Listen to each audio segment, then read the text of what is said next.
The Queen's speech at an evening reception on Monday has been defended by a royal expert against claims that the monarch was interfering with politics. Royal biographer Robert Jobson said that as head of state, the Queen's role is a political position, and given that both the Conservative and Labour Party agree on climate change, her speech was not controversial or divisive. Both Prince Charles and Prince William are renowned environmental campaigners, with the Queen stating she was proud of their efforts.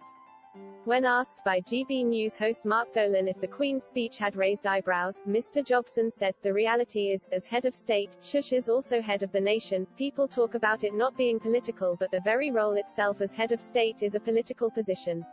The only issue that Shush has got to avoid constitutional problems is not to be bipartisan, and both parties agree, Labour and Conservative, they agree on the position of climate change. In fact, the Labour Party handed in their manifesto in 2019, they wanted reduction by 45% across parties, now they're coming up with a reduction of 50% by 2030.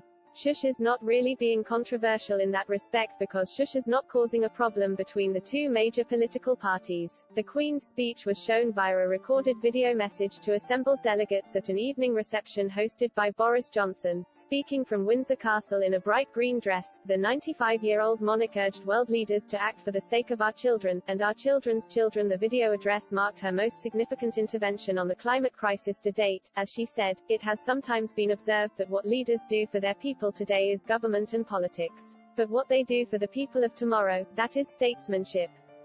I, for one, hope that this conference will be one of those rare occasions where everyone will have the chance to rise above the politics of the moment and achieve true statesmanship." Leaders at the reception included US President Joe Biden, German Chancellor Angela Merkel, and Canadian Prime Minister Justin Trudeau. Her Majesty also spoke of her dear late husband and his passion for the environment.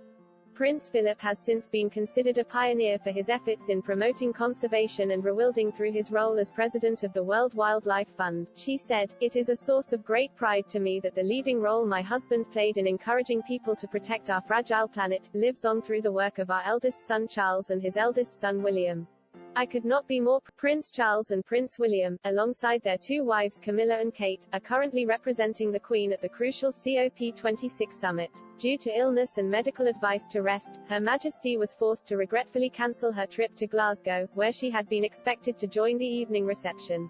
Her two heirs are renowned for their passionate efforts to draw attention to the climate, with Charles recently celebrating 50 years of environmental activism. The future king launched his Sustainable Markets Initiative in 2020, which encourages businesses to adopt a set of plans to ensure a sustainable future, and he also recently traveled to the G20 summit in Rome to discuss climate strategies. Since being at COP26, he has conducted a number of high-profile meetings with world leaders such as Emmanuel Macron and Scott Robinson, and gave a speech at the opening ceremony. Prince William has also been meeting with finalists of his Earthshot Prize, which has been billed as the most ambitious environment award in history. The four leading royals are expected to continue engagements until November 5, whilst the summit is due to run until November 12.